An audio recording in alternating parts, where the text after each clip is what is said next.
A well-managed woodland can promote wildlife diversity and forest health.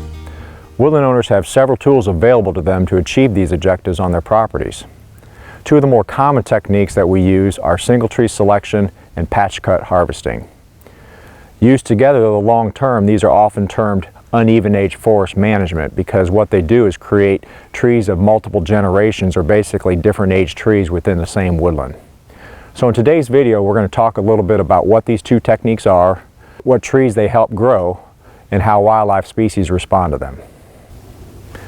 With single tree selection, we're doing just that. We're removing single trees throughout the forest, and what that does, it creates more growing space for the surrounding canopy trees. This often results in increased vigor and health of those trees. So basically, when we remove a tree like this, we're creating a small canopy gap. And what happens is we'll get a temporary growth of young trees and other plants within that gap.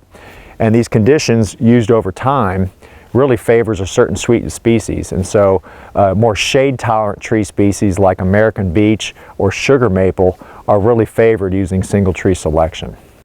So with single tree selection, you have to decide which trees you're going to remove.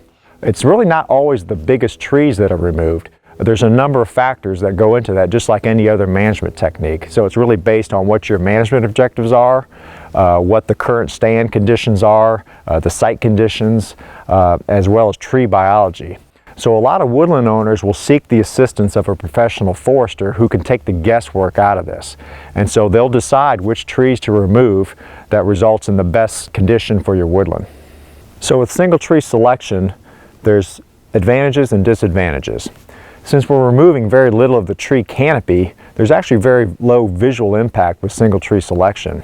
In fact, you can walk in a lot of woodlands that have had that done and not even realize that there was a harvest done recently. Another advantage with single tree selection is you get to decide which trees stay and which trees go. And that can have a lot of benefits, not only from a timber standpoint, but really from a wildlife management standpoint. There's also species of wildlife that are adapted to the structure that you create by using single tree selection. So a good example of that is the cerulean warbler. It's a state endangered species. It's a little songbird that nests really high up in the canopy. But what research has found is that they really prefer to nest in oak trees, and especially white oak trees that are adjacent to small canopy gaps. So while single tree selection has a lower visual impact than other methods, because you're removing trees from a larger area, you have to move logging equipment over that area, and so you can actually have a greater impact in terms of soil disturbance and road creation than you would with regeneration openings and patch cuts, where you're removing more timber in a more confined area. Another tool woodland owners have available to them is a patch cut. And with a patch cut, what essentially we're doing is removing all the overstory trees in an area the size of about a half acre up to about 3 acres in size.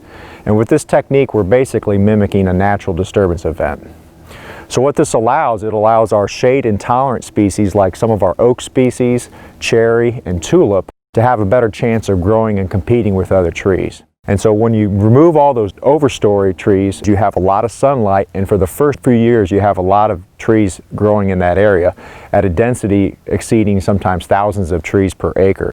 But over time those trees tend to die out and they self-thin. But a good general rule of thumb when you're doing patch cuts is the diameter of the cut needs to be at least 1 to 2 times the height of the surrounding canopy.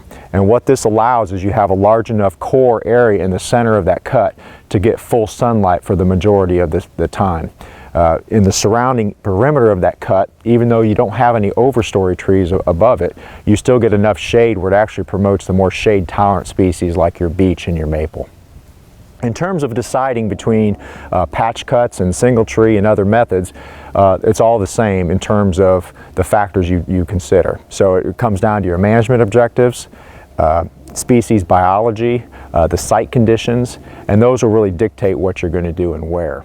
So when you create a patch cut, you actually create a good wildlife habitat. And so that dense growth of young trees and shrubs and wildflowers that you get has positive effects on different wildlife species. And really over the first 15 to 20 years, these patch cuts change a lot in terms of vegetation structure and composition, and you'll get different wildlife species responding to those over time. But certainly a typical patch cut, you'll have white-tailed deer using these areas for food because they feed on the stems of the twigs of young trees. You'll have eastern cottontail rabbit, wild turkey utilizing them for food and cover. And you even have forest bats that'll come, sometimes travel quite a distance away to feed in these patch cuts for insects. Normally we associate some species as having mature forest habitat and young forest habitat, but a lot of species require both. And so even some of our mature forest breeding songbirds like scarlet tanager and ovenbird, once their young fledge the nest, they'll often take them to areas like patch cuts and regeneration openings to feed. Most people would call a 2 to 3 acre patch cut really big, but there's actually species of wildlife that need even bigger areas.